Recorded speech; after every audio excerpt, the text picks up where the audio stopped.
Hello everyone, स्वागत है बेटा आप सबका हमारे इस नए लेक्चर में एरिया अंडर द कर्व की। और बेटा आपको याद ही होगा कि हमने area under the curve last lecture में स्टार्ट किया था और मैंने उसमें आपको बहुत सारे कंसेप्ट्स और बहुत सारे सवालों की प्रैक्टिस भी करवाई थी। आज के अगेन लेक्चर में बच्चों हम बहुत सारे क्वेश्चंस की प्रैक्टिस करने वाले हैं। मेरा थोड़ा सा गला बैठा हुआ है तो प्लीज मेरी वॉइस को थोड़ा सा आप इग्नोर करेंगे। जो कंटेंट मैं आपको बस दे रहा हूँ आपसे उस पर ध्यान देंगे। तो बेटा आज के लेक्चर में हम थ्योरेटिकली और तो कुछ भी नहीं पढ़ेंगे, हम क्वेश्चंस की प्रैक्टिस बहुत ज्यादा आज करने वाले हैं और बहुत ही आपको मजा आएगा। मैं गारंटी इस बात की आपको दे सकता हूँ। तो चलिए स्टार्ट करते हैं अपना आज का अमेजिंग सा लेक्चर। लेकिन आज का अपना लेक्चर स्टार्ट करने के पहले आप में से जितने भी बच्चों ने अभी तक हमारे टेलीग्राम के चैनल को ज्वाइन नहीं किया है, बच्चों it is my humble request to each and every one of you कि आप हमारे टेलीग्राम के चैनल से जुड़िए, जिसका ज्वाइनिंग लिंक आपको नीचे डिस्क्रिप्शन बॉक्स पे दिखाई देगा। हमारे टेलीग्राम के चैनल को ज्वाइन करने से बेटा आपको दो फायदे होंगे। जो फर्स्ट एडवांटेज है वो ये है कि क्योंकि बेटा एक दिन में मैं कई सारे वीडियोस पोस्ट करता हूं तो कई बार बच्चों का कोई ना कोई लेक्चर मिस हो जाता है या छूट जाता है। तो इससे बचने का तरीका क्या है? आपका टेलीग्राम का चैनल। क्योंकि बच्चों मैंने ये अपनी हैबिट बनाई हुई है कि जब भी मैं कोई एक वीडियो यूट्यूब पे पोस्ट करता हूं तो मैं उसका एक क्रिएटिव टेलीग्राम के चैनल पर भी शेयर करता हूं, ताकि आप बच्चों को हमेशा इस बात की जानकारी रहे कि कौन से दिन कितने बजे किस टॉपिक पे नया वीडियो पोस्ट किया गया है, ताकि आप हमेशा अपडेटेड रहें और आपका प्रिपरेशन बहुत अच्छे से चलता रहे। जो सेकंड अपना एडवांटेज है वो ये है कि यार मैं आपको यहाँ पर बहुत सारे क्वेश्चंस की प्रैक्टिस कराता हूँ। मैं अक्सर इस बात को क्लेम भी करता हूँ कि मैं आपको बच्चों जितने सवालों की प्रैक्टिस कराऊंगा शायद ही हिंदुस्तान के किसी भी और टीचर के लेक्चर नोट्स में, टीचिंग नोट्स में आपको उतने क्वेश्चंस मिले। बिकॉज मैं अलग अलग 6-7 सोर्सेस का मटेरियल आपको एक साथ दे रहा हूँ। बट बिलीव मी इतने क्वेश्चंस भी सफिशिएंट नहीं है। अगर आपको मेंस और एडवांस क्रैक करना है तो आपके नंबर ऑफ क्वेश्चंस की प्रैक्टिस बहुत ज्यादा होनी चाहिए। एंड ये जो सारे बेटा एक्स्ट्रा क्वेश्चंस है आपको कहाँ मिलेंगे? तो जवाब आपके पास है, आपके टेलीग्राम के चैनल पे मिलेंगे। तो यार आप किस बात का इंतजार कर रहे हैं? जल्दी से डिस्क्रिप्शन बॉक्स को चेक करें और हमारे टेलीग्राम के चैनल को ज्वाइन करें। अब अगर आप डिस्क्रिप्शन बेटा बॉक्स तक पहुंच ही चुके हैं तो उसमें आपको एक यूट्यूब चैनल का भी लिंक दिख रहा होगा। तो सवाल ये उठता है कि भला ये वाला यूट्यूब चैनल कौन सा है? तो बेटा ये मेरा पर्सनल यूट्यूब चैनल है और मेरा ऐसा मानना है कि अभी आप जिस एग्जाम की तैयारी कर रहे हैं, बहुत स्वाभाविक सी बात है कि आप डीमोटिवेटेड भी फील करेंगे और खुद पर से भरोसा भी उठ जाएगा।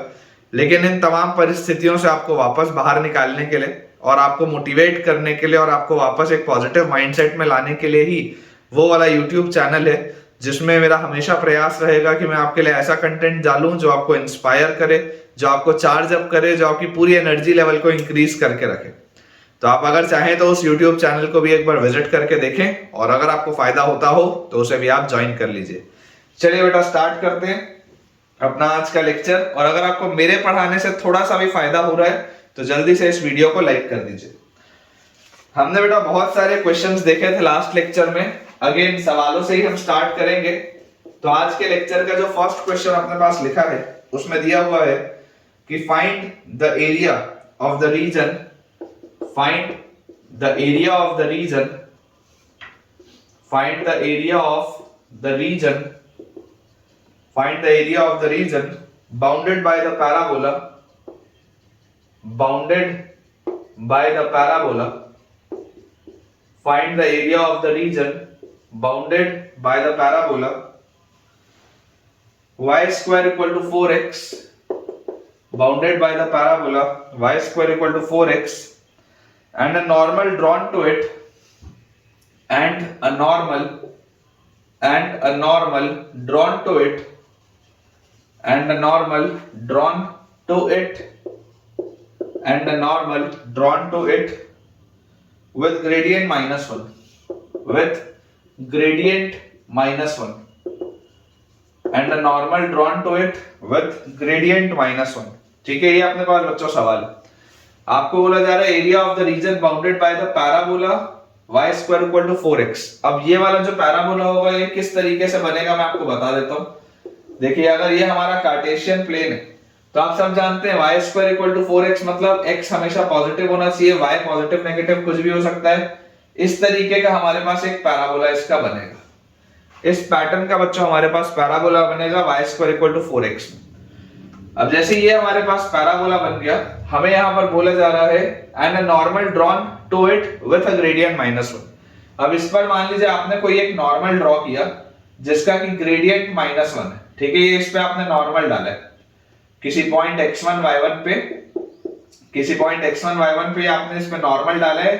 ये टेंजेंट लाइन है, ठीक है, ये टेंजेंट लाइन है, ये नॉर्मल लाइन है, देखो ये 90 डिग्री का एंगल है और ये हमने इस पे नॉर्मल जैसे ड्रॉ किया तो हम बोल रहे हैं कि इसका ग्रेडियंट इज -1। अगर इसका ग्रेडियंट -1 है मतलब इसका एंगल 135 डिग्री होगा।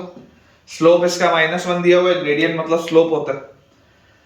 तो हमारे पास बच्चों यहां से आप जरा सोच के देखो, अगर y² की वैल्यू 4x दी हुई है, y² की वैल्यू अगर 4x दी हुई है तो इसको अगर आप डिफरेंशिएट करोगे तो 2y dy by dx, इसकी वैल्यू 4 आएगी।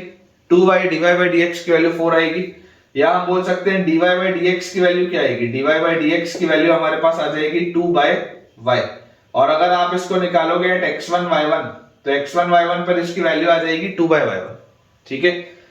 तो स्लोप की वैल्यू हमारे पास आ रही है 2/y1। अब जरा आप सोच के देखिए, अगर नॉर्मल लाइन का स्लोप -1 है तो क्या टेंजेंट लाइन का स्लोप +1 होगा क्या? क्योंकि टेंजेंट और नॉर्मल आपस में परपेंडिकुलर होते हैं। तो अगर नॉर्मल का स्लोप -1 है तो टेंजेंट का स्लोप 100% +1 होगा। तो ये जो dy by dx लिखा हुआ है x1 y1, ये जो स्लोप है इसकी वैल्यू +1 होनी चाहिए। तो यहां से अपने पास y1 की वैल्यू क्या आ गई, 2 आ गई। और अगर बच्चों y1 की वैल्यू मेरे पास 2 आ गई तो यहां पर जैसे मैं y1 को 2 रखूंगा, देखो x1 y1 इस पैराबोला पे लाई कर रहा है ना, तो आप ऑल्सो करके क्या लिख सकते हो, y1² = 4x1। आप ऐसा लिख सकते हो क्योंकि x1 y1 इस पर लाई भी करेगा। तो जैसे बेटा यहां पर मैं बोलूंगा कि y1 की वैल्यू मैं यहां 2 रखता हूं तो 2 का स्क्वायर 4 और 4 कट जाएगा, तो यहां से x1 की वैल्यू आ जाएगी 1। मतलब कि मेरे पास ये वाला जो पॉइंट आया है, ये वाला पॉइंट अपने पास क्या आ गया, 1,2 आ गया, ठीक है क्या। ये वाला जो पॉइंट हमारे पास दिया हुआ है दिस इज 1,2। अब अगर ये 1,2 हमारे पास पॉइंट आ चुका है तो इक्वेशन ऑफ नॉर्मल, हम इक्वेशन ऑफ नॉर्मल क्या बोल सकते हैं, हमें एक पॉइंट पता है, हमें स्लोप पता है। पॉइंट स्लोप फॉर्म के हिसाब से y minus y1 is equal to slope -1 into x minus x1, ये हम बोल सकते हैं पॉइंट स्लोप फॉर्म के हिसाब से। तो यहां से हमारे पास इक्वेशन आ जाएगा y is equal to -x और +1 और +2 तो +3।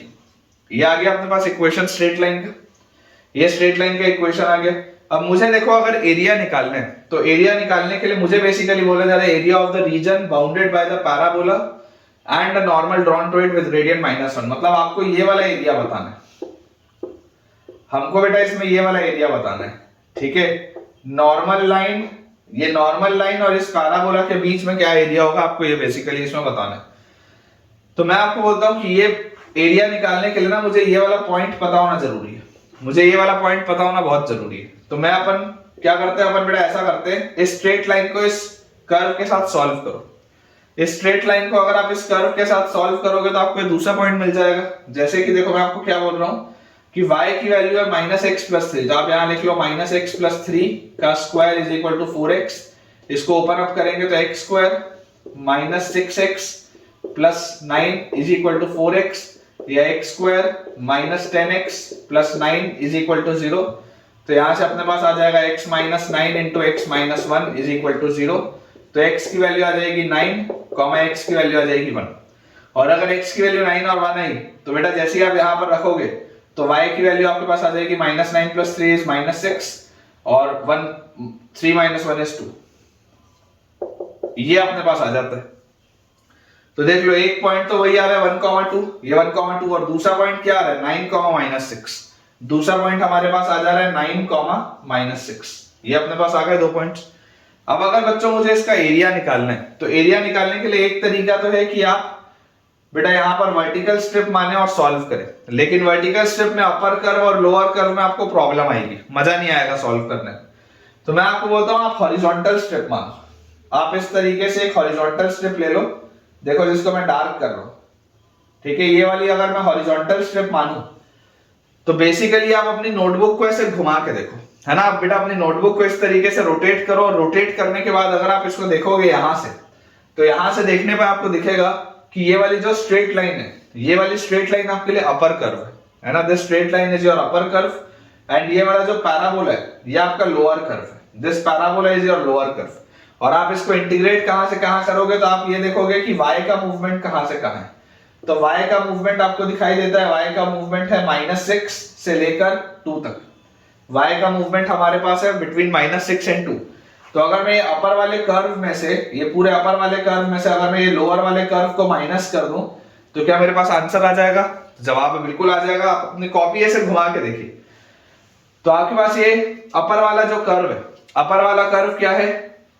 याद करो, जब अपन हॉरिजॉन्टल स्ट्रिप लेके सॉल्व करते हैं तो आप x dy को इंटीग्रेट करते हो, क्योंकि वेरिएशन इसमें y का हो रहा है ना, वेरिएशन इसमें y का हो रहा है। तो अपन x की वैल्यू देखो क्या लिख सकते हैं, स्ट्रेट लाइन के लिए आप x की वैल्यू लिख सकते हो 3 - y, ठीक है। x की वैल्यू आप यहां से लिख सकते हो, देखो x will be equal to 3 - y, ये आपके पास आ जाएगा। और यहां पर से आपके पास x की वैल्यू क्या है? ये तो स्ट्रेट लाइन के लिए हो गया x। यहां पर इस कर्व के लिए आपके पास x की वैल्यू क्या है?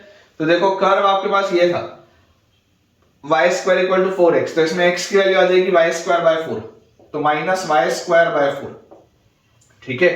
ये स्ट्रेट लाइन माइनस ये वाला कर्व है y²/4, इसको आपने इंटीग्रेट करना है विद रिस्पेक्ट टू y। और y का वेरिएशन आपको दिखाई दे रहा है, y का वेरिएशन कहां से कहां चल रहा है? तो y का वेरिएशन अपने पास चल रहा है बिटवीन -6 एंड 2। y का वेरिएशन बेटा अपने पास आ जाएगा बिटवीन -6 एंड 2, ठीक है। तो जैसी ये वाली चीज हमने लिख ली, तो यार यहां से अब अपने को देखो दिखाई देता है, इसको आप इंटीग्रेट अगर करोगे तो 3y - y²/2 - y³/12, ठीक है। y³/3 आप करोगे तो -y³/12। और लिमिट्स हम यहाँ पर डालेंगे बिटवीन -6 एंड 2। लिमिट्स हमारे पास आ जाएंगी बिटवीन -6 एंड 2। जैसे आप यहाँ पर 2 रखोगे तो 3 × 2 6, फिर 2² 4, 4/2 इज 2, तो -2, और 2 यहां पर रखोगे तो 2³ 8/12, 8/12 इज 2/3, ये अपने पास आ गया। और माइनस, अब इसमें से आपको सब्ट्रैक्ट करना है, आप -6 रखोगे, -6 रखते ही आ जाएगा -18, फिर -6 अगर आप यहां पर रखोगे तो 6 का स्क्वायर 36/2, तो 18 विद -9, तो अगेन -18। और यहां पर अगर बच्चों हम रखेंगे -6 तो माइनस माइनस बैलेंस हो जाएगा 6 का क्यूब, 6 का क्यूब होता है 216, ठीक है। और उसका आपको डिवाइड करना है 12 से, तो यहाँ पे आपके पास आ जाएगा 12 × 1 = 12, और उसके बाद 96, तो 12 × 8 = 96, तो ये आपके पास आ जाएगा +18, -18 कट गया। तो यार यहाँ से मेरे पास देखो क्या आंसर आ जा रहा है, 6 - 2 इज 4, -2/3 और +18, तो 18 और 4 इज 22, -2/3, 3 × 22 इज 66, -2, तो अपने पास आ जाएगा 64/3। ये इसका आंसर आना चाहिए यार, चेक कर लो, इसका आंसर अपने पास 64/3 आ जाना चाहिए, ठीक है क्या? 64/3 अपने पास आना चाहिए। हॉरिजॉन्टल स्ट्रिप अपन ने ली, और हॉरिजॉन्टल स्ट्रिप को लेके हमने इसको सिंपली इंटीग्रेट कर दिया, बहुत सिंपल सी बात है। चलिए, मुझे उम्मीद है आपको समझ में आया होगा। नेक्स्ट क्वेश्चन अपन अपना सॉल्व करते हैं। नेक्स्ट अपने पास बच्चों इसमें सवाल लिखा हुआ है, find the equation of the tangent, find the equation of find the equation of the tangent, find the equation of the tangent to the parabola xy = 4y, equation of the tangent to the parabola, equation of tangent to the parabola x² = 4y, x² = 4y with gradient unity, with gradient unity, with gradient unity, ये अपने पास सबसे पहली चीज है। फिर से बोला जा रहा है also find the area enclosed by the curve, also find the area enclosed by the curve, also find the area enclosed by the curve, the tangent line, the curve, the tangent line, and पहला अपने पास इसमें part है x axis, पहला part है x axis, और इसका बच्चों second part अपने पास है y एक्सिस। ये अपने को सॉल्व करना है, ठीक है कि ये अपने पास बेटा इसमें दिया हुआ है, ये अपने को सॉल्व करना है। बोला जा रहा है find the equation of the tangent to the parabola x² = 4y with gradient unity. सबसे पहले तो आपको एक ऐसे टेंजेंट का इक्वेशन बताना है जो कि इस पैराबोला पर बने और जिसका कि स्लोप हो 1, तो देखिए x square equal to 4y बेटा इस तरीके का आपके पास एक कर्व होगा, ठीक है ना। ये अपने पास आ जाएगा curve X square equal to 4y। इसको दोबारा से फ्रेम करते हैं। देखिए बेटा अपने पास इसमें बना हुआ है इस तरीके से, आपको बोला जा रहा है कि ये कार्टेशियन प्लेन है और ये आपका एक कर्व है which is X square equal to 4y, ठीक है। ये अपने पास इस तरीके से एक कर्व दिया हुआ है x square equal to 4y, ये अपने को दिया है। अब इसमें बोला जा रहा है विद ग्रेडियंट यूनिटी, इस पे आपको एक ऐसी टेंजेंट लाइन का इक्वेशन बताना है जिसका कि स्लोप 1, एक ऐसी टेंजेंट लाइन का इक्वेशन आपको बताना है जिसका कि स्लोप क्या हो 1। तो इमेजिन करिए ये आपका वो टेंजेंट लाइन है, this is your tangent line. ये किसी पॉइंट x1 y1 पे अपन ने टेंजेंट ड्रॉ किया, किसी पॉइंट x1 y1 पर हमने ये टेंजेंट ड्रॉ किया, इसका स्लोप हम बोल रहे हैं 1। तो अगर इसका स्लोप 1 है तो आप इसको सबसे पहले डिफरेंशिएट करिए। अगर आप इसको डिफरेंशिएट करेंगे तो 2x is equal to 4 dy by dx आ जाएगा, और यहां से अपने पास dy by dx at some point x1 y1, इसकी वैल्यू क्या आ जाएगी, this will be x1 by 2, dy by dx at some x1 y1 will be x1 by 2, ये अपने पास आएगा। तो देखो इसके स्लोप की वैल्यू आपको क्या दी हुई है, स्लोप इसका 1 दिया हुआ है, मतलब कि x1 की वैल्यू तो 2 हो गई, और अगर x1 की वैल्यू बच्चों अपने पास 2 हो गई तो ऑल्सो आपको देखो क्या पता है x1 y1 इस पॉइंट पे अगर इस कर्व पे लाई कर रहा था तो x1 स्क्वायर की वैल्यू 4y1 के बराबर है। x1 की वैल्यू आपने 2 बोली तो 2 का स्क्वायर 4 और 4 कटा, तो यहां से y1 की वैल्यू बना गई। इसका मतलब ये वाला जो कोऑर्डिनेट है बेटा, ये वाला कोऑर्डिनेट अपने पास क्या आ जाएगा 2,1, ये वाला जो कोऑर्डिनेट है ये अपने पास आ जाएगा 2,1। अब अगर मेरे पास ये 2,1 का कोऑर्डिनेट आ चुका है, इसका स्लोप मुझे पता है, तो इक्वेशन ऑफ टेंजेंट अगर मुझे लिखना हो तो इक्वेशन ऑफ टेंजेंट में क्या लिखूंगा, equation of tangent in point slope form will be y minus y1 is equal to slope into x minus x1। यही आएगा मेरे पास, स्लोप इसका 1 है, x1 की वैल्यू 2 है, तो यहां से इक्वेशन अपने पास आ जाता है y is equal to x और उसके बाद -2 और +1 तो -1, y is equal to x minus 1, ये आपके पास आता है। अब अपने को बोला जा रहा है also find the area enclosed bye the curve the tangent line and the x axis, मतलब इस कर्व का, इस टेंजेंट लाइन का और x एक्सिस के बीच का जो एरिया होगा, ये वाला एरिया आपको निकालना है। फर्स्ट वाले पार्ट में आपको ये वाला एरिया निकालना है बेटा, ये जो मैंने शेड किया है हिस्सा। तो अगर हमको ये वाला एरिया निकालना है तो इस एरिया को निकालने के लिए आप ऑब्जर्व इसमें बेटा करके देखें कि अगर मैं इस पे भी एक हॉरिजॉन्टल स्ट्रिप मानूं, इस पे भी बच्चों अगर मैं एक हॉरिजॉन्टल स्ट्रिप मानूं, ये वाला जो पॉइंट है ये आपके पास कितना है, ये पूरा जो हिस्सा है ये 1 है ना, ये 2,1 था तो ये वाला हिस्सा 1 है। तो अगर मैं आपको इसमें ये बोल दूं कि आप इसको ऐसे ऑब्जर्व करो कि अगर आप अपनी नोटबुक टिल्ट करके देखो, तो अगर आप नोटबुक टिल्ट करके देखोगे तो ये वाला शेडेड हिस्सा कौन सा आएगा, शेडेड ये वाला जो एरिया अपने पास आएगा, दिस विल बी ये अपर कर्व माइनस ये वाला लोअर कर्व, यही होगा। और जब भी हम हॉरिजॉन्टल स्ट्रिप लेते हैं तो हम इंटीग्रेट करते हैं विथ रिस्पेक्ट टू y, ठीक है। तो हमारे पास देखो क्या आ जाएगा, ये जो अपर कर्व है, ये वाली जो लाइन है, इसको आप क्या लिख सकते हैं, देखो यहां से आप x को लिख सकते हैं 1 प्लस y, x को बेटा हम लिख सकते हैं 1 प्लस y। तो ये अपर कर्व, जैसे आप अपनी नोटबुक घुमा के देखेंगे, यहां से देखना आपको, यहां से, तो ये अपर वाला कर्व अपने पास आ जाएगा y प्लस 1 और माइनस ये जो लोअर वाला कर्व है, ये जो बेटा ऐसा पैराबोलिक आपके पास ट्रेजेक्टरी बनी हुई है, इसमें आप क्या लिखेंगे, तो देखो अगर x स्क्वायर की वैल्यू 4y थी, ठीक है, अगर x स्क्वायर की वैल्यू 4y थी, जरा सोच के देखना, यहां पर लिख रहा हूं x स्क्वायर की वैल्यू अगर 4y थी, तो ये वाला जो पैराबोलिक कर्व है, जो पॉजिटिव साइड में पैराबोलिक कर्व है, this x will be equal to 2 under root y, ठीक है क्या, ये जो पॉजिटिव साइड में बेटा ये कर्व है, this x will be equal to twice of under root y, और minus twice of under root y ये वाला हिस्सा होगा, minus twice of under root y ये वाला हिस्सा होगा, और ये वाला जो हिस्सा है, ये जो इतना पोर्शन है यहां से लेकर यहां तक, ये जो इतना हिस्सा है बेटा पैराबोला का, this portion is 2 under root y, तो आ जाएगा -2 अंडर रूट y। ये अपर कर्व माइनस ये lower curve, upper curve minus lower curve, इसको आपने इंटीग्रेट करना है विथ रिस्पेक्ट टू y, और y का वेरिएशन कहां से कहां हो रहा है, तो y का वेरिएशन यहां पर 0 है और यहां पर 1 है, तो y का वेरिएशन होगा 0 से लेकर 1 तक, ठीक है। तो ये वाला ये एरिया अपने पास निकलेगा जो शेडेड हिस्सा है, इसको देखो जैसे आप इंटीग्रेट करोगे y becomes y square by 2, 1 becomes y और -2 रूट y है, तो y की पावर 1/2 है, तो 1/2 + 1 मतलब y की पावर 3/2 बाय 1/2 प्लस 1 मतलब बाय 3/2। और लिमिट्स अपने को रखनी है फ्रॉम 0 to 1। जैसे ही आप यहाँ पर 1 रखोगे तो आ जाएगा 1/2 प्लस 1 और 1 रखते ही खत्म हो जाएगा, तो दिस विल बी -4/3। और इसके बाद बेटा जैसे अपन इसमें 0 रखेंगे तो 0 रखने पर तो ये पूरा खत्म हो जाएगा। ठीक है, तो ये अपने पास यहाँ से इसका एरिया आ जाता है 1 और 1/2 इज 3/2 -4/3, तो 3 × 3 इज 9 -4 × 2 इज 8 बाय 2 × 3 इज 6। तो ये एरिया बेटा अपने पास आ जाएगा 1/6। ठीक है, x एक्सिस के साथ इसका जो एरिया आएगा दैट विल बी 1/6, ये वाला हिस्सा।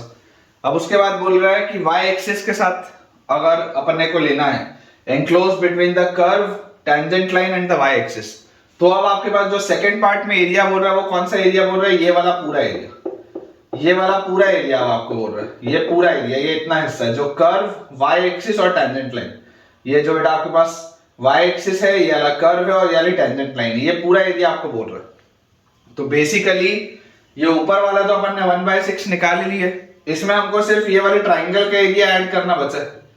ये ऊपर वाला जो एरिया हमने निकाला है, अगर मैं उतने से मैं सिर्फ इस ट्राइंगल के एरिया को ऐड कर दूं तो मेरा काम चल जाएगा।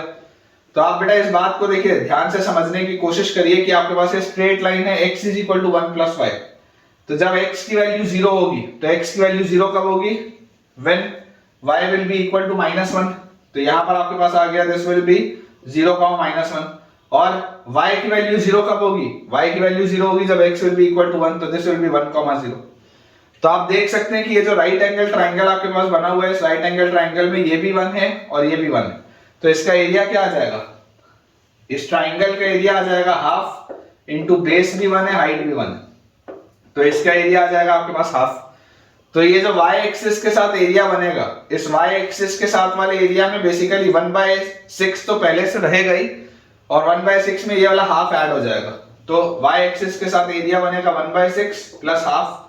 तो हाफ को आप बोल सकते हैं यहां से 3/6, तो 3 और 1 4/6, 4/6 होता है 2/3, मतलब ये वाला एरिया अपने पास बच्चा आ जाएगा 2/3। चेक कर लो, ठीक है क्या, y एक्सिस के साथ बेटा एरिया आपके पास आ जाएगा 2/3, बिल्कुल सही है, और x एक्सिस के साथ आपके पास जो एरिया आएगा that will be 1/6।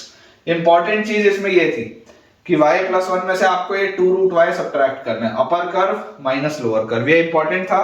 Answer is 1/6 and 2/3, बिल्कुल सही है। चलिए अगला देखते हैं। अगला बेटा अपने पास इसमें क्वेश्चन लिखा है, pair of tangents, pair of tangents, pair of tangents are drawn from the point, pair of tangents are drawn from the point, pair of tangents are drawn from the point 3, 0, drawn from the point 3, 0 on the parabola, drawn from the point 3, 0 on the parabola y equal to x². On the parabola y equal to x², find the area enclosed by, find the area enclosed by, find the area enclosed by these tangents, area enclosed by these tangents and the parabola, and the parabola। ये अपने पास बेटा सवाल है, area enclosed by these tangents and the parabola. ठीक है, देखिए आपको बोला जा रहा है कि आपने पेयर ऑफ टेंजेंट्स ड्रॉ किए हैं from the point 3, 0 on the parabola y equal to x²। अब अगर हम इसका बच्चों फिगर ड्रॉ करें तो सबसे पहले तो आप समझिए y इक्वल टू x² आपके पास पैराबोला कैसा होता है, इस पैटर्न का होता है। ठीक है, और यहां पर आपके पास ये आपके आ जाएगा x एक्सिस, ये आपका x एक्सिस आ जाएगा, और यहां पर कहीं पर आपके पास पॉइंट है 3, 0 है ना, ये आपका ओरिजिन है, ये आपका y एक्सिस है, ये आपके पास x एक्सिस है।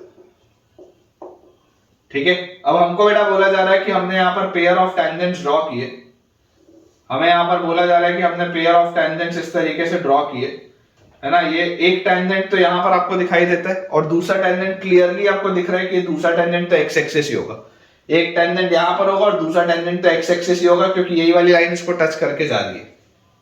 फिर भी अगर मान लो किसी को ये चीज ना भी दिखती हो तो कोई दिक्कत की बात नहीं है, आप 3,0 से बनने वाली स्ट्रेट लाइन का इक्वेशन क्या बोल सकते हैं?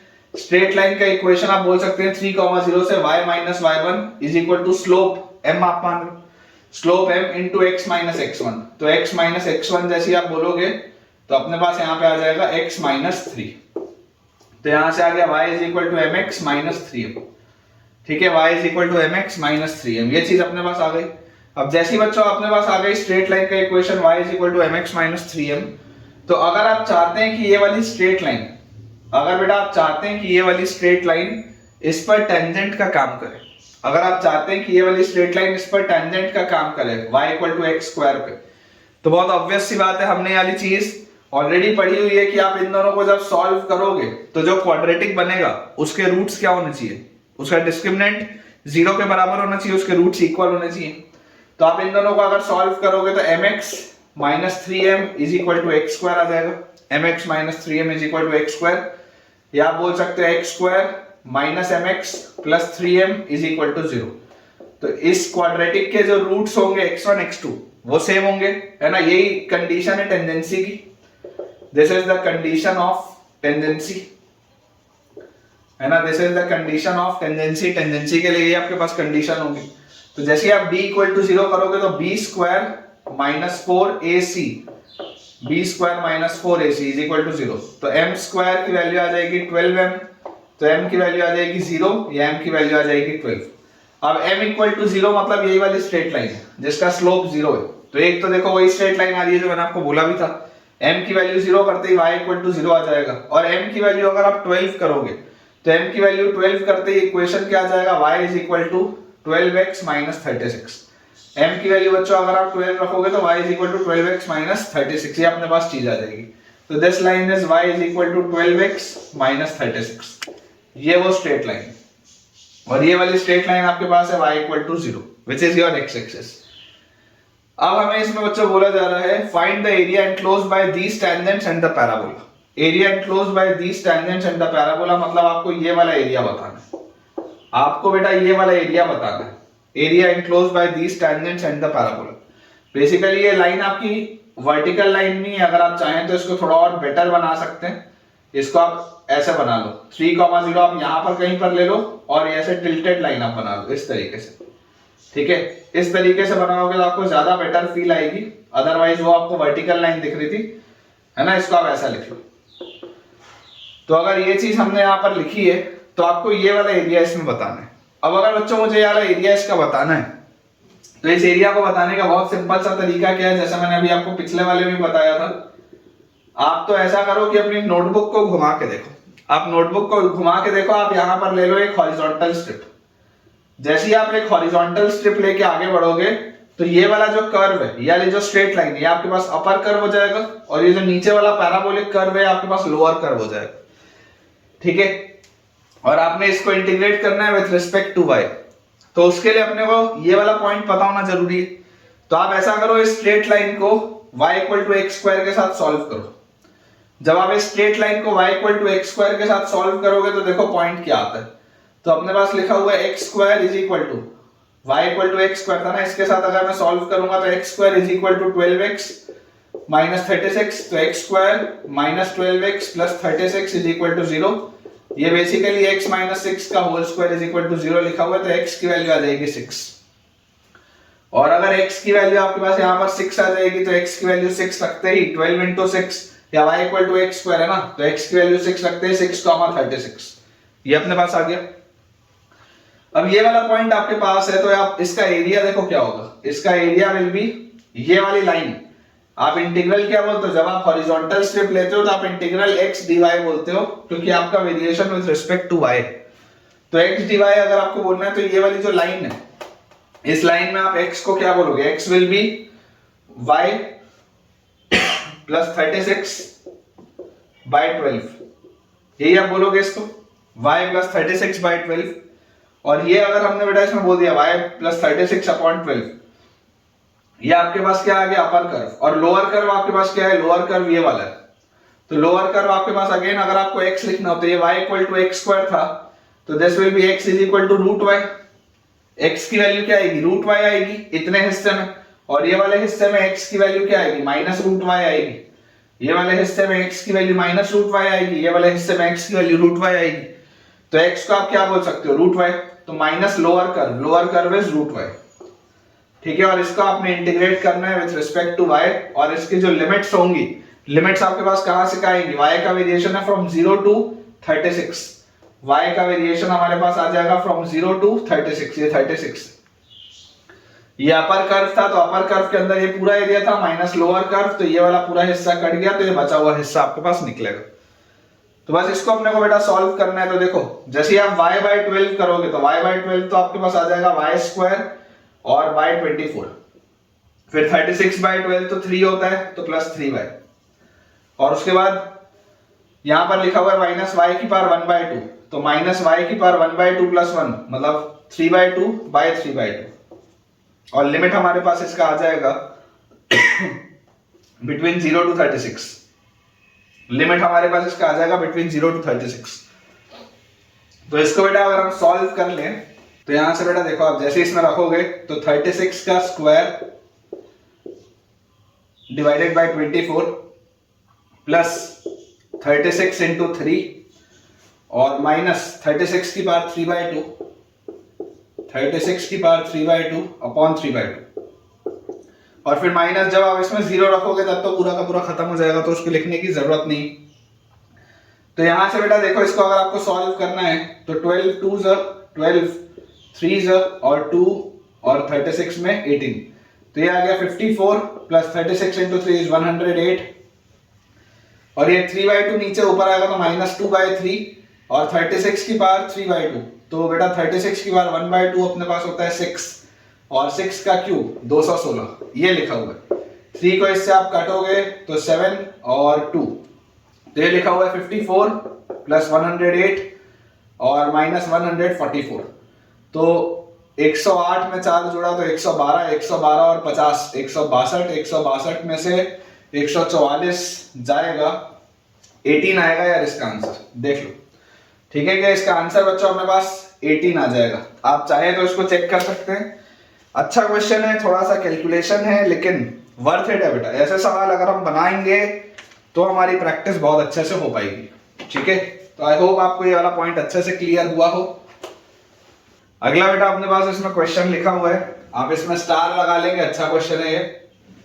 सवाल अपने पास है find the area of the region, find the area of the region, find the area of the region in the first quadrant, in the first quadrant, area of the region in the first quadrant bounded on left, bounded on left, bounded on left by y-axis, by y-axis, bounded on the left by y-axis, below by the line, below by the line, below by the line, y equal to x by 4, below by the line, y equal to x by 4, above left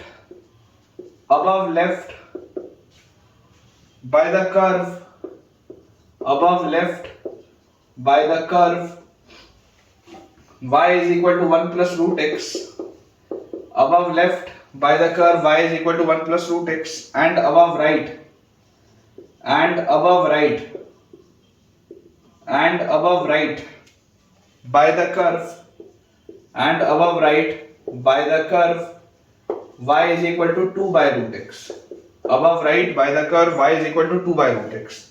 ये अपने पास बच्चों सवाल दिए, ठीक है। थोड़े से देखिए लैंग्वेज में बच्चों को प्रॉब्लम आता है, तो आप इसको पार्ट बाय पार्ट एक बार ड्रॉ करके देखिए कि बोला क्या जा रहा है। हमें कौन से एरिया की बात हो रही है, area of the region in the first quadrant. सबसे पहले तो आप ये देख लीजिए कि आपको केवल पहले क्वाड्रेंट की चर्चा करनी है, बाकी की बात ही नहीं करनी। Bounded on the left by y axis, left side में कौन है, तो लेफ्ट साइड में उसके वाई एक्सिस है। Below by the line y equal to x by 4, y equal to x by 4 वाली लाइन देखो कैसी होगी, y equal to x by 4 वाली लाइन कुछ इस तरीके की होगी अपने पास। This will be the line y equal to x by 4। Basically y equal to x ऐसी होती है ना 45 डिग्री वाली, तो x बाय 4 नीचे होगी झुकी हुई, ठीक है। तो ये हो गया y equal to x by 4। Obviously इसमें कांस्टेंट टर्म मिसिंग है, तो ये ओरिजिन से तो पास हो रहा होगा। फिर लिखा हुआ है above left by the curve y equal to 1 plus root x. अब देखो y equal to root x कैसा होता था, y equal to root x जब आप बनाते थे तो ये आपके पास कर्व होता था y equal to root x का, है ना। ये अपने पास कर्व आता था y equal to root x का, या आप इसको बोल दो अगर आपके पास y square equal to x होता था तो ये इस पैटर्न का कर्व आपके पास बनता था, है ना। देखो x हमेशा पॉजिटिव होगा, y पॉजिटिव नेगेटिव दोनों हो सकते हैं, तो इस पैटर्न का आपके पास कर्व बनता था। और अगर आपको सिर्फ y equal to root x बोला जा रहा है तो y equal to root x तो इस पैटर्न का कर्व होता है। तो अगर मुझे बोला जा रहा है y equal to 1 plus root x, तो 1 प्लस रूट एक्स मतलब ये पूरा कर्व 1 यूनिट्स ऊपर खिसक जाएगा। तो यहाँ ये 1 से इस तरीके से चालू होगा और ये इस पैटर्न में आपके पास कर्व बनेगा। This will be y is equal to 1 plus root x, this will be y is equal to 1 plus root x, ठीक है। और उसके बाद अपने को बोल रहा है and above right by the curve y is equal to 2 by root x, y is equal to 2 by root x. तो बेटा आप इस बात को थोड़ा ध्यान से ऑब्जर्व करिएगा। 2 बाय रूट एक्स अगर मुझे बोला जा रहा है y is equal to 2 by root x, तो बेसिकली 1 बाय रूट एक्स का कर्व कैसा होता है अगर आपको ध्यान देना हो। जैसे अगर मान लो आपको ये बोला जा रहा है 2 बाय रूट एक्स, तो देखो एक चीज तो समझ में आती है कि x आप सिर्फ पॉजिटिव रख सकते हो। अब जब आप x पॉजिटिव रखोगे तो y आपको हमेशा ही पॉजिटिव मिलेगा। जब आप x जीरो के पास रखोगे, जब आपको बेटा x जीरो के पास रखोगे तो ये पूरी चीज इनफाइनाइट के पास जाएगी, और जब आप x बढ़ाते जाओगे तो ये पूरी चीज डिक्रीज होते जाएगी और डिक्रीज होते जाएगी, और जब आप x को इनफाइनाइट की तरफ लेके जाओगे तो ये पूरी चीज जीरो के पास जाएगी। तो ये इस पैटर्न का इसका ग्राफ बनेगा, y is equal to 2 by root x इस पैटर्न का ग्राफ बनेगा। आप ऑब्जर्व कर सकते हैं, जो मैं बोल रहा हूं आप ध्यान से सुनो या आप वीडियो को रिवाइंड करके दोबारा देखो, ठीक है ना। 2 बाय रूट एक्स है, x आप सिर्फ पॉजिटिव रख सकते हैं, y आपको हमेशा पॉजिटिव मिलेगा। x जब आप जीरो के पास रखोगे तो ये पूरा इनफाइनाइट हो जाएगा, x आप इंक्रीज करते जाओगे ये बढ़ता जाएगा, डिक्रीज होता जाएगा ये कर्व, और आप जब x इनफाइनाइट की तरफ लेके जाओगे तो ये पूरी चीज जीरो के पास जाएगी, ठीक है। तो ये हमारे पास इस पैटर्न का एक कर्व इसमें दिया हुआ है, ये हमारे पास इस पैटर्न का कर्व दिया हुआ है। This is the curve for y is equal to 2 by root x. अब आपको कौन से एरिया की बात हो रही है, तो area of the region in the first quadrant bounded on the left by y axis. देखो y एक्सिस है लेफ्ट में, below by the line y equal to x by 4, नीचे ये वाली लाइन है। Above left, above left, left side में ऊपर, above left by the curve y equal to 1 plus root x, and above right, right side में ऊपर by the curve y equal to 2 by root x. मतलब कि हमको बच्चों इसमें ये वाला एरिया बताना है। ये जो एरिया आपको दिखाई दे रहा है, ये जो हिस्सा बेटा मैं शेड आपके लिए कर रहा हूं, this shaded area has to be calculated, ठीक है क्या। ये वाला एरिया अपने को निकालना है। अब अगर आप डायरेक्टली इसको सोचोगे ना तो आपको थोड़ी सी प्रॉब्लम आएगी। तो सबसे पहले मैं आपको बोलता हूं कि आप इस कोऑर्डिनेट को निकाल लो, ये वाले जो कोऑर्डिनेट्स हैं आप इनको निकाल लो, ये वाले कोऑर्डिनेट्स को। तो देखो ये वाला कर्व है 1 प्लस रूट एक्स। जब आप इसमें बोलोगे कि यार इसमें मुझे x की वैल्यू 0 करनी है तो y की वैल्यू 1 आएगी, तो ये आपके पास पॉइंट आ गया 0,1। उसके बाद बेटा अगर आप ये वाला जो कर्व है, ये वाले कर्व को अगर आप इस स्ट्रेट लाइन के साथ सॉल्व करोगे, मतलब कि 2 बाय रूट एक्स को जब मैं सॉल्व करूंगा x बाय 4 के साथ, तो मेरे पास आ जाएगा 8 is equal to x raise to the power 3 by 2, ठीक है। ये चीज अपने पास आ जाएगी। तो यहां से अपने पास जैसे मैं पावर 2 बाय 3 रेज करूंगा तो 8 raise to the power 2 by 3 will be equal to x। तो यहां से 2 की पावर 3 होता है, 3 से 3 कटेगा तो this will be equal to 4। मतलब ये वाला कोऑर्डिनेट आपके पास आ जाएगा 4, कॉमा जैसे आपने x की वैल्यू 4 बोली तो x की वैल्यू 4 बोलते ही y की वैल्यू आएगी 1, तो ये आपके पास आ जाएगा 4,1। मतलब ये समझो आप ये वाला पॉइंट लगभग यहां पर कहीं पे होना चाहिए, या ये वाला पॉइंट थोड़ा ऊपर होना चाहिए, ठीक है। ये भी 0,1 है, ये 4,1 है। फिगर अपन ने टू द स्केल नहीं बनाया इसलिए देखो दोनों ऐसे नीचे नीचे दिख रहे हैं, अदरवाइज ये दोनों हॉरिजॉन्टल लाइन पे होने चाहिए थे। अपन ने एक्यूरेट फिगर नहीं बनाया है, अगर स्केल के हिसाब से बनाते तो सही बनता।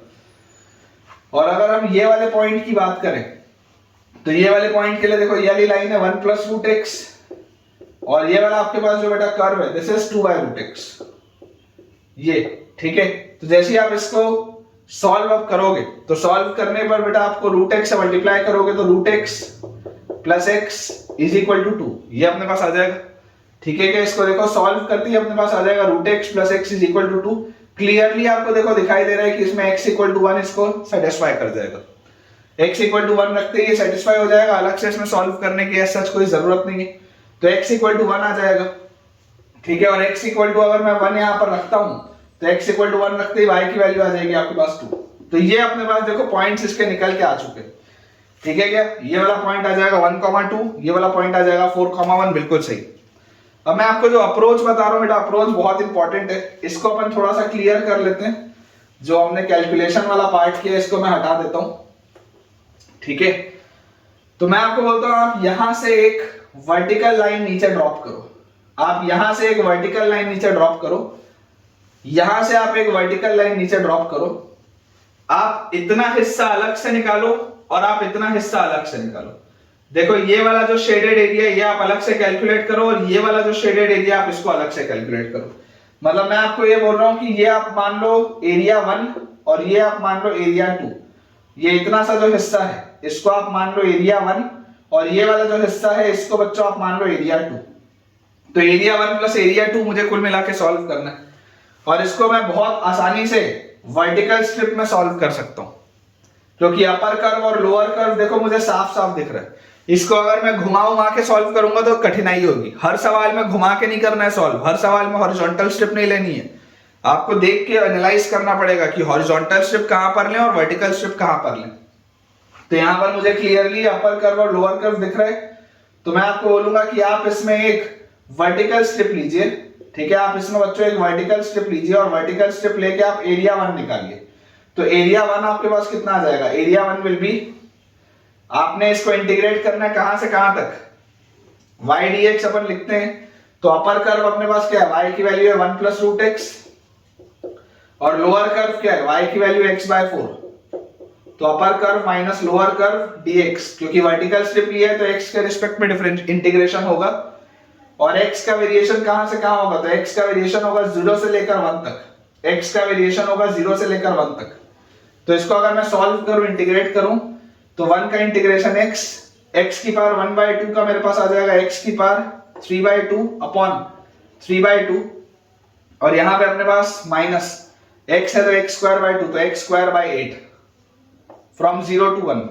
तो अपने पास आ जाएगा 1 प्लस 2/3 और माइनस 1/8, ये एरिया अपने पास आएगा। तो यार इसको अगर आप सॉल्व करोगे तो इसका एलसीएम अपने पास आ जाएगा 24। तो यहां पे आ गया 24 प्लस 3 8 तो 2 8 16 और 8 3 तो -3। तो ये बेटा अपने पास आ जाएगा 24 और 16 इज 40 - 3 37/24। तो ये वाला हिस्सा अपने पास निकल के आ गया एरिया A1। अब अगर मुझे एरिया A2 निकालना है, एरिया A2, तो एरिया A2 क्या होगा, एरिया A2 है ये वाला आपके पास अपर कर्व है, this is your upper curve. तो अपर कर्व के लिए y क्या है 2/√x और इसके लिए लोअर कर्व क्या है अगेन x/4 तो -x/4 dx और इसको आपने इंटीग्रेट कहां से कहां करना है, x = 1 से x = 4 तक इतने हिस्से में इंटीग्रेट करना है। तो फ्रॉम 1 to 4 सिर्फ अपने को ये सॉल्व करना है। ठीक है, तो यार यहां से देखो आपके पास क्या लिखा हुआ है, A2 अपने पास यहां से निकल के आ जाएगा इंटीग्रल, या इंटीग्रल तो अपन कर लेते हैं पहले।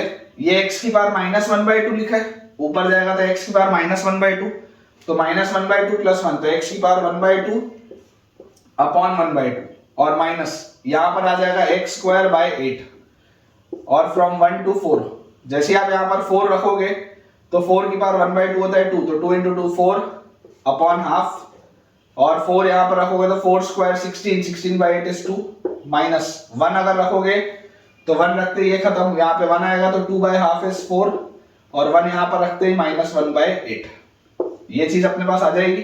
ठीक है, तो यहां से बेटा अपने पास फाइनली देखो क्या रिजल्ट आ जाता है 8 -2 -4 और +1/8 तो ये आ जाएगा 2 और +1/8 तो ये बेटा आपके पास आ जाएगा 2 × 8 16 + 1 17/8। तो अपने पास एक एरिया आता है 37/24 और अपने पास बच्चों जो दूसरा एरिया है वो आ जाता है 17/8। हमें इन्हें ऐड करना है। एलसीएम क्लियरली 24 आएगा, तो 37 प्लस 8 इंटू 3, तो 17 इंटू 3 आपके पास आ जाएगा यहां से 51। तो 30 और 50 80 और 7 और 1 8, तो 88/24। और 88/24 में बेटा जैसे आप इसको सॉल्व करेंगे, 4 का फैक्टर मुझे इसमें कॉमन दिख रहा है, रादर 8 का फैक्टर कॉमन है, तो 8 इंटू 11 और 8 इंटू 3, इसका आंसर यार 11/3 आएगा। देख लो, काफी जबरदस्त क्वेश्चन है। आंसर अपना 11/3 जो आया वो बिल्कुल सही है। थोड़ी बहुत मेहनत है, लेकिन ये मुझे इसमें आपको सिखाना था कि आप ऐसे ब्रेक करके भी सवाल को सॉल्व कर सकते हैं। कई बार सवाल एक बार में सॉल्व नहीं होता, कई बार में कोई फिगर ऐसा होता है जो एक बार में कंप्यूट करना मुश्किल होता है, तो आप इस तरीके से उसको 2 हिस्सों में ब्रेक करके बहुत आसानी से सॉल्व कर सकते हैं। ये क्वेश्चन बहुत अच्छा है, आपको कैसा लगा मुझे कमेंट्स में आप जरूर बताइए। नेक्स्ट अपने पास बेटा इसमें दिया है compute the area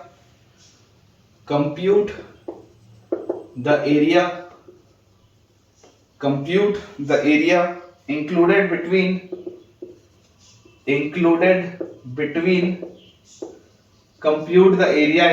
between the straight line x minus 3y plus 5 equal to 0,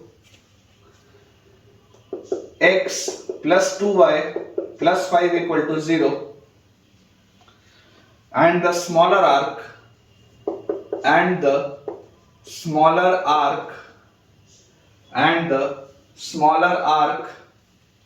of the circle x square plus y square equal to 25, and the smaller arc of the circle x square plus y square equal to 25। ये अपने पास बच्चों सवाल है। Basically देखिए, आपको बोला जा रहा है compute the area included between 2 straight line और इनके स्मॉलर आर्क के बीच। तो सबसे पहले तो देखो फिगर बनाना पड़ेगा। बिना फिगर बनाए तो एरिया अंडर द कर्व का सवाल बनना बहुत ही मुश्किल है ना। बिना फिगर बनाए तो समझ ही नहीं आएगा हो क्या रहा है। तो ये अपने पास मान लीजिए सर्कल दिया हुआ है, this circle is x square plus y square equal to 25। तो आपको बेटा क्लियरली एक बात पता है कि ये वाला पॉइंट आपके पास आता है -5,0, ये वाला पॉइंट आपके पास आएगा 5,0, क्योंकि इस सर्कल का जो सेंटर होगा वो ओरिजिन पे होगा और इस सर्कल का रेडियस आपके पास 5 होगा। इस बात में तो कोई डाउट नहीं है। अब मैं आपको बोलता हूं, अगर मुझे यार स्ट्रेट लाइन बनानी है तो यार स्ट्रेट लाइन को आप थोड़ा सा बेटा ध्यान से ऑब्जर्व करेंगे।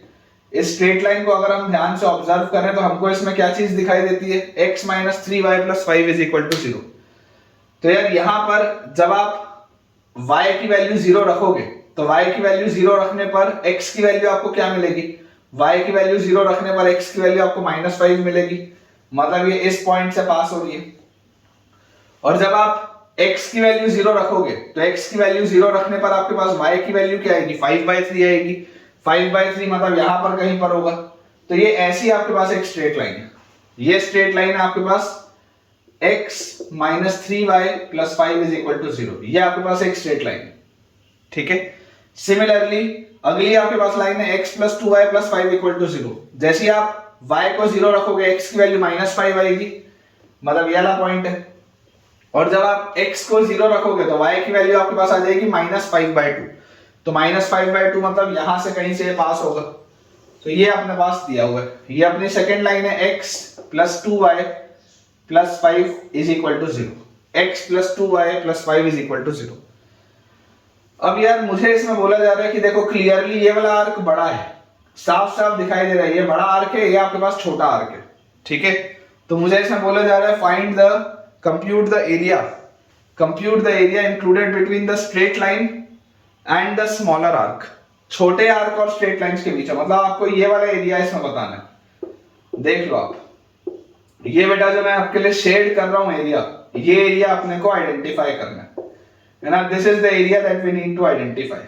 अब इसको आइडेंटिफाई करने का बेटा तरीका बहुत सिंपल सा है कि अगर आप इसको डायरेक्टली सोचोगे एरिया अंडर द कर्व से, तो आपको हो सकता है एक बार के लिए प्रॉब्लम है, क्योंकि ये एक्स एक्सिस के नीचे भी है ऊपर भी है बहुत सारी जगह।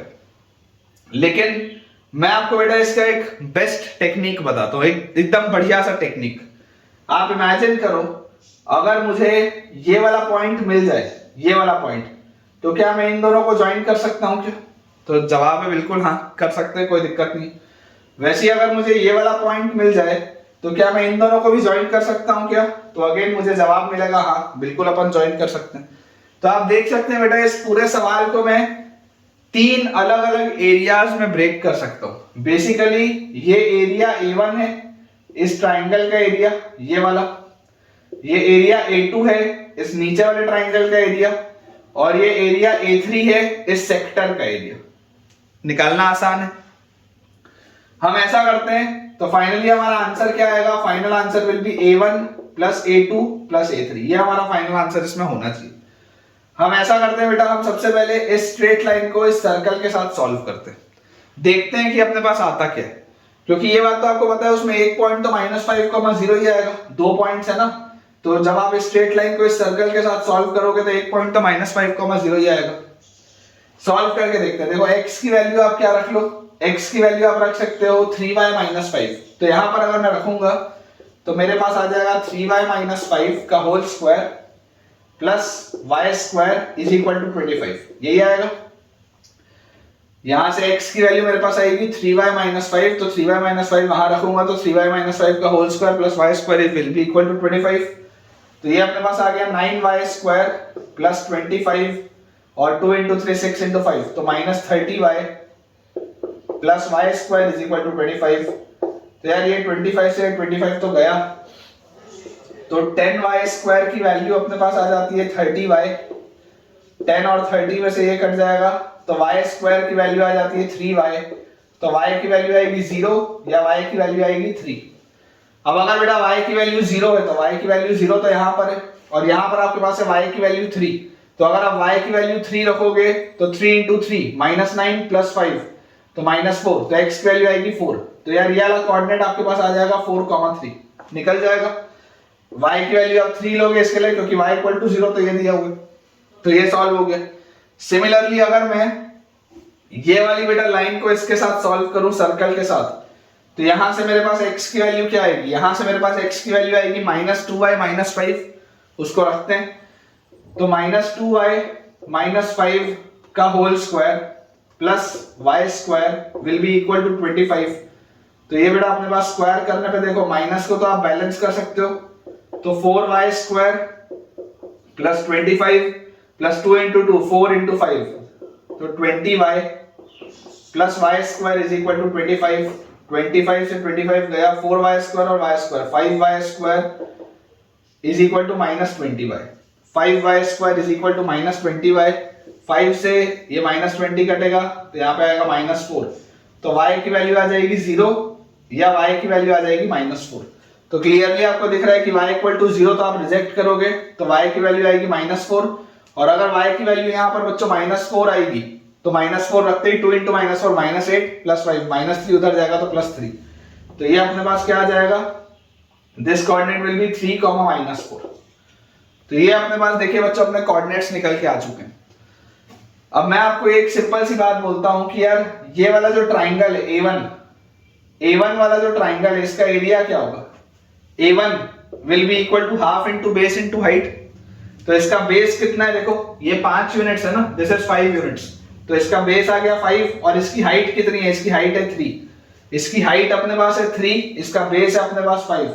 तो area of 1 will be equal to half into base 5 into height 3। तो ये आ गया 15/2। Area A2 will be half into base 5 into height. Again इसकी हाइट अपने पास देखो, इसकी हाइट अपने पास कितनी आ जाएगी? ये 4 यूनिट्स नीचे है ना, तो 4 आएगी इसकी हाइट। तो half into base 5 into height 4, half into base 5 into height 4, इसकी हाइट आ जाएगी 4। तो यहां से अपने पास क्या आ जाएगा? This will be equal to 10। ये अपने पास आ गया 10 यूनिट्स। और यहां से बेटा एक बहुत ही खतरनाक सी चीज इसमें दिखाई देती है कि देखो ये वाला जो पॉइंट है ये तो आपका ओरिजिन है, ये आपके पास ओरिजिन है। तो यार आप इसका स्लोप देखो, इसका स्लोप क्या आएगा? y2 - y1 / x2 - x1। इस लाइन का जो स्लोप आएगा, इसका स्लोप आपके पास आएगा 3/4। और इसका स्लोप क्या आएगा y2 minus y1 upon x2 minus x1, इसका स्लोप आएगा -4/3। तो 3/4 और -4/3 यार ये दोनों लाइंस तो परपेंडिकुलर हैं। ये वाली बच्चे जो दोनों लाइंस हैं ये दोनों लाइंस तो आपस में परपेंडिकुलर हैं। इसका मतलब A3 आपके पास कितना आएगा, area of a sector. Area of sector क्या होता है, θ/360 मतलब 90/360 इंटू पाई आर स्क्वायर। तो इंटू पाई इंटू रेडियस इसका कितना है 5, तो 5 का स्क्वायर इज 25। ये अपने पास आ जाएगा। तो यहां से अपने पास आ गया this comes out to be 25 π/4। तो फाइनल आंसर आपके पास बेटा जो इसका आएगा, फाइनल आंसर विल बी 25 π/4 और प्लस 15/2 प्लस 10। तो ये अपने पास देखो कितना आ जाता है, प्लस अपने पास ये आ जाएगा 35/2। ये अपने पास इसका फाइनल आंसर आएगा बच्चों, चेक कर लो। फाइनल आंसर ये आएगा, एक एरिया आ जाएगा 15/2, एक एरिया अपने पास इसका आ जाएगा 10 और एक अपने पास आ जाएगा बच्चों π/4 इंटू 25। बिल्कुल सही है, ठीक है। तो अगेन बहुत ही जबरदस्त क्वेश्चन था मेरे हिसाब से और मुझे पूरी उम्मीद है कि आपको भी ये क्वेश्चन काफी अच्छा लगा होगा। और अब इतने सारे बेटा सवाल बनाने के बाद आपका भी जो कॉन्फिडेंस है वो काफी इंक्रीज हो रहा होगा। नेक्स्ट बेटा अपने पास इसमें लिखा हुआ है, find the area bounded by, find the area bounded by, find the area bounded by the parabola, find the area bounded by the parabola y equal to x square plus 1 by the parabola y equal to x square plus 1 and the straight line x plus y plus 3 equal to 0 and the straight line x plus y plus 3 equal to 0। ठीक है, ये अपने पास next question कि find the area bounded by the parabola y equal to x square plus 1। तो यार सबसे पहले देखिए, अगर आप y equal to x square plus 1 को ड्रॉ करेंगे तो क्लियरली आपको पता है कि ये जो पैराबोला बनेगा ये ऐसा पैराबोला है इस पैटर्न का, ये इसका ग्राफ आपके पास बनेगा। Basically y equal to x square origin को टच करता हुआ जाता है, तो अगर ये x स्क्वायर प्लस 1 है मतलब ये पूरी चीज 1 यूनिट ऊपर शिफ्ट हो गई है, सिर्फ इसका यही मतलब है। तो ये वाला पॉइंट आपके पास आ जाएगा 0,1, ये वाला पॉइंट आपके पास आ जाएगा 0,1। अब इसके बाद आपको बोला जा रहा है and the straight line x plus y equal to 3। इसको बेटा यहाँ पे थोड़ा सा ठीक कर लेंगे, स्ट्रेट लाइन का आप इक्वेशन लिख लीजिए x plus y equal to 3। ठीक है, इसको अपन ठीक कर लेंगे, स्ट्रेट लाइन का इक्वेशन आ जाएगा x plus y equal to 3। तो देखो जैसे आप x की वैल्यू 0 करोगे, x की वैल्यू 0 मिलती है आपको, y की वैल्यू 3 आएगी। और जैसे ही हम यहाँ पे x की वैल्यू को y की वैल्यू को 0 करेंगे तो x की वैल्यू आपके पास 3 आएगी। मतलब ये इस तरीके का आपके पास एक स्ट्रेट लाइन दिया हुआ है, कुछ इस पैटर्न का अपने पास ये स्ट्रेट लाइन एक दिया हुआ है। अब जैसे ही बेटा ये हमारे पास इसका कर्व बन गया तो आपको बेसिकली निकालना क्या है, आपको निकालना ये वाला एरिया, ये जो शेडेड हिस्सा बच्चों मैं आपको दिखा रहा हूं, ये जो शेडेड हिस्सा बच्चों मैं आपको दिखा रहा हूं, मुझे बेसिकली ये वाला एरिया निकालना है। तो अगर बेटा मुझे ये वाला इसमें एरिया निकालना है तो ये एरिया निकालने के लिए बहुत सिंपल सी बात है कि आपको क्या करना पड़ेगा, आपको अपर कर्व माइनस लोअर कर्व करना पड़ेगा। बहुत इजीली आप इसको वर्टिकल स्ट्रिप लेके सॉल्व कर सकते हैं। अगर मुझे इसको वर्टिकल स्ट्रिप लेके आगे बढ़ना हो तो बहुत आसानी से वर्टिकल स्ट्रिप लेके मैं इसमें आगे बढ़ सकता हूं। तरीका क्या होगा, तरीका ये होगा कि हम ये वाले पॉइंट और ये वाले पॉइंट को आइडेंटिफाई कर लें। तो अपन इन दोनों को सॉल्व कर लेते हैं। देखो यहां से आपके पास y की वैल्यू दी हुई है x स्क्वायर प्लस 1 और यहां से आपके पास y की वैल्यू दी हुई है 3 माइनस x। जैसे आप इसको सॉल्व करेंगे तो आ जाएगा x स्क्वायर प्लस x और माइनस 2 इज इक्वल टू 0। तो x square plus 2x minus x minus 2 is equal to 0। x common तो x प्लस 2 माइनस 1 कॉमन तो x plus 2 is equal to 0। तो बच्चों x की वैल्यू आ जाएगी 1 और x की वैल्यू आ जाएगी माइनस 2। मतलब ये आ गया 1 कॉमा समथिंग और ये वाला बेटा आपके पास आ जाएगा माइनस 2 कॉमा समथिंग। अब अगर x की वैल्यू आपने 1 रखी तो 1 का स्क्वायर 1, 1 प्लस 1 इज 2, तो ये आ गया। और जैसे अगर आपने x की वैल्यू माइनस 2 रखी तो माइनस 2 का स्क्वायर 4, 4 प्लस 1 इज 5, तो ये आ गया अपने पास। ठीक है, ये चीज अपने पास आ गई। तो यार यहाँ पे अब मुझे बेसिकली अगर इसको निकालना है तो मैं आपको बोलूंगा area will be equal to integral of y dx करके आप कर सकते हैं, upper curve minus lower curve. तो अपर कर्व हमारे पास क्या है, अगर मुझे x के रिस्पेक्ट में इसको इंटीग्रेट करना है तो अपर कर्व मैं यहाँ पर बोलूंगा y will be equal to 3 minus x. ठीक है, तो इसको हम लिखेंगे 3 माइनस एक्स और माइनस लोअर कर्व अगर मैं बोलूंगा तो मुझे x के रिस्पेक्ट में लिखना है, तो इसको अपन देखो क्या लिख सकते हैं, तो माइनस अपन इसमें बेटा कर देंगे एक्स स्क्वायर प्लस वन। ठीक है, ये पूरी चीज dx। आपको इसको x के टर्म्स में इंटीग्रेट करना है, x के टर्म्स में अपन ने इसको इंटीग्रेट कर दिया और लिमिट आप कहां से कहां डालेंगे, तो x का वेरिएशन होता है -2 से लेकर 1 तक। x का वेरिएशन आपके पास हो रहा है फ्रॉम -2 टू 1, ये आपके पास लिखा हुआ है। अपर कर्व है आपके पास y dx आपको लिखना होता है, तो y आपने लिख लिया 3 माइनस एक्स और यहाँ पर y ऑलरेडी दिया हुआ है x स्क्वायर प्लस 1। तो यार अगर मुझे इसको बच्चों सॉल्व करना है तो यार यहां से मेरे पास देखो क्या आ जाएगा, ये 3 का integral is 3x minus x का minus x square by 2 minus x square का माइनस एक्स क्यूब बाय 3 और उसके बाद -1 का -1 का अपने पास आ जाएगा -x। तो इसको अपन डायरेक्टली यहाँ पे कर लेते हैं, 3x माइनस एक्स को आप डायरेक्टली बच्चों लिख लो 2x। ठीक है, इसको आप यहाँ पर डायरेक्टली लिख लो 2x और इंटीग्रेट मुझे इसको करना है फ्रॉम -2 टू 1। 1 अगर मैं यहाँ पर रखूंगा तो 2 माइनस हाफ, 2 माइनस हाफ -1/3 और -2 अगर रखूंगा तो -4, -2 अगर यहाँ पर रखूंगा तो -2 का स्क्वायर 4/2 इज 2, तो -2 और -2 अगर यहाँ पर रखूंगा तो -2 का क्यूब तो 8/3, तो प्लस 8/3। ये अपने पास बच्चों चीज दी है। तो यार यहां से मेरे पास ये हो गया 2 माइनस हाफ -1/3 प्लस 4 प्लस 2 -8/3। तो यार ये 2 और 4 6 और 2 8, उसके बाद -8/3 और -1/3, -8/3 और -1/3 होता है -9/3, तो -9/3 मतलब -3 और उसके बाद माइनस हाफ। तो ये अपने पास बच्चों लिखा हुआ है 5 माइनस हाफ। तो यार ये पूरी चीज सॉल्व होकर अपने पास आ जाएगी 9/2 स्क्वायर यूनिट्स। ठीक है क्या, ये जो बच्चों पूरी की पूरी चीज है ये सॉल्व होकर अपने पास आ जाएगी 9/2 स्क्वायर यूनिट्स। बिल्कुल सही है। चलिए अगला देखते हैं। नेक्स्ट अपने पास बेटा इसमें क्वेश्चन दिया हुआ है, find the area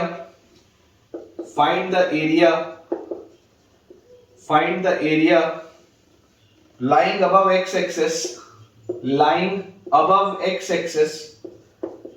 find the area lying above x-axis and included between the circle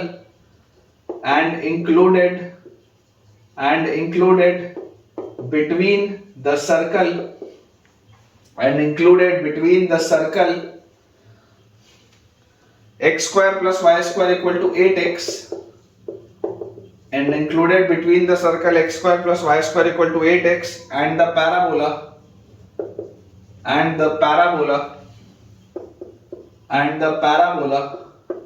y square equal to 4x and the parabola y square equal to 4x and x-axis ये अपने पास बच्चों question दिया हुआ है। हमें इसमें बोला जा रहा है कि find the area lying above x-axis and included between the circle this and the parabola this। अब आप इस बात को बच्चों ऑब्जर्व करें कि अगर आप इस सर्कल के लिए देखेंगे तो इस सर्कल का सेंटर आपको कहां पे मिलेगा। इसका इक्वेशन आप लिख सकते हैं x square plus y square minus 8x is equal to 0। इस सर्कल का सेंटर आ जाएगा -½ टाइम्स कोफिशिएंट ऑफ x मतलब 4, 0 पे और इसका रेडियस अपने पास आ जाएगा √g² plus f² minus c, तो इसका रेडियस भी अपने पास आ जाएगा 4। ये अपने पास इक्वेशन दिया हुआ है सर्कल का और क्लियरली ये ओरिजिन से पास हो रहा है, मतलब कि आप ऐसा बोल सकते हैं कि अगर ये मेरे पास सर्कल है तो ये इस तरीके का इसका बेटा कुछ फिगर होगा, कुछ इस पैटर्न का फिगर अपने पास आना चाहिए। ये ओरिजिन से पास हो रहा है, इसका सेंटर हमको दिया हुआ है 4, 0। ओरिजिन से पास हो रहा है, इसका सेंटर हमको दिया हुआ है 4, 0, ऑब्वियसली इसका रेडियस 4 है और आपको बोल रहा है कि between this circle and the parabola y square equal to 4x। अब y square equal to 4x मतलब x हमेशा ही पॉजिटिव होगा, तो ये इस पैटर्न का कर्व आपके पास बना हुआ है।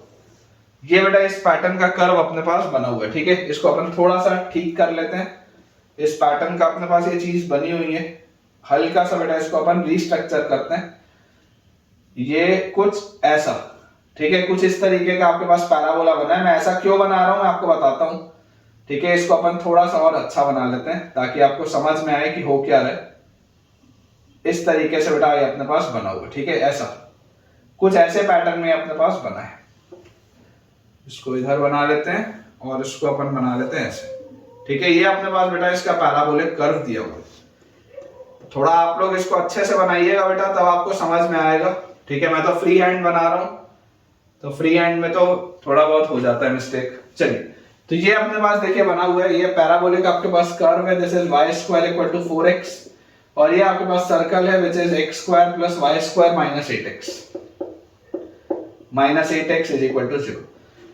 अब अगर बच्चों मैं इन दोनों को सॉल्व करूं, मुझे अगर मान लो मैं बोलता हूं कि मेरा इंटरेस्ट है ये वाले पॉइंट्स निकालने में कि कौन से पॉइंट्स पे इसका इंटरसेक्शन होगा या इंटरसेक्शन होगा भी या नहीं, अगर मुझे वो चेक करना हो, तो यहाँ पे y² की वैल्यू 4x है और यहाँ पर ये इक्वेशन दिया हुआ है। तो सॉल्व अगर हम इन दोनों को करेंगे तो हम लिख सकते हैं x² + y² की जगह 4x और -8x = 0। तो यहां से आ जाएगा x² की वैल्यू 4x के बराबर, तो x की वैल्यू अपने पास आ जाएगी 0 और x की वैल्यू अपने पास आ जाएगी 4, ठीक है। और जैसे ही बच्चों x की वैल्यू आप 4 यहां पर रखोगे तो y² की वैल्यू आपके पास आ जाएगी 16, मतलब y की वैल्यू आपके पास आ जाएगी +-4।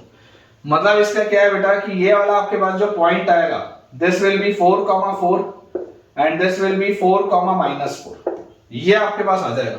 ऊपर वाला 4,4, नीचे वाला 4,-4, ये चीज अपने पास आ जाएगी। ये आपके पास पैराबोलिक कर्व है y² = 4x और ये आपके पास आपका सर्कल दिया हुआ है। अब अगर ये फिगर मैंने बना लिया, सारी चीजें मुझे समझ में आ गई, तो पैराबोला और उसके अलावा ये सर्कल और x एक्सिस के ऊपर है ना, अबव x एक्सिस मतलब ये इसके ऊपर आपको चाहिए, और उसके बाद पैराबोला, x एक्सिस और सर्कल जो इंक्लूड करते हो, मतलब हमसे ये वाले एरिया की बात हो रही है, हमसे बेटा ये वाले एरिया की इसमें बात हो रही है। देखिए इसको मैं हाईलाइट कर देता हूं, ये वाला जो एरिया है ये हमको निकालना है। Area lying above x axis included between the circle and the parabola and x axis. x axis, parabola और सर्कल जो इंक्लूड करता है, मतलब ये वाले हिस्से की बात हो रही है। अब अगर बेटा मुझे ये वाला हिस्सा निकालना है, तो मैं अगेन आपको बोलता हूं कि एक साथ अगर आप इसको सॉल्व करोगे तो आपको प्रॉब्लम आ सकती है। आप ऐसा करिए, आप एक बनाइए डॉटेड लाइन, आप एक डॉटेड लाइन बनाइए, आप इस हिस्से को बोलिए A1 और आप इस हिस्से को बोलिए A2, ठीक है। बहुत ऑब्वियस सी बात है, ये 4,0 है, ये 4,4 है, मतलब ये डॉटेड लाइन आपकी परपेंडिकुलर होगी। तो A1 जो अपने पास आएगा, एरिया 1 तो क्या आ जाएगा, बेसिकली ये जो पैराबोला जितना एरिया अंदर ले रहा है सिर्फ वही होगा। तो आप इतने हिस्से में तो क्या कर सकते हैं, आप इतने हिस्से में एक वर्टिकल स्ट्रिप लेके आगे बढ़ सकते हैं, इतने हिस्से में आप वर्टिकल स्ट्रिप लेके आगे बढ़ सकते हैं। तो इंटीग्रल ऑफ y dx अगर मैं करूं तो मैं इसको क्या लिख सकता हूं, y² = 4x है, तो ये जो ऊपर वाला ब्रांच है, इस ऊपर वाले ब्रांच को क्या मैं y = 2√x बोल सकता हूं, और ये जो नीचे वाला ब्रांच होगा इसको मैं बोल सकता हूं y = -2√x, ऐसा हम बोल सकते हैं, ठीक है ना। ये जो ऊपर वाला बेटा आपका ब्रांच है, ऊपर वाला branch will be y = 2√x, तो y dx इसका एरिया होता है, तो this will B 2√x dx। ये इतना हिस्सा, ये वाला जो हिस्सा है बेटा, ये वाला जो पैराबोला है, ये वाला पैराबोला कितना एरिया नीचे ला रहा है, तो आप इसको इंटीग्रेट करोगे और कहां से कहां करोगे, तो फ्रॉम x = 0 से x = 4 तक, फ्रॉम x = 0 से लेकर x = 4 तक।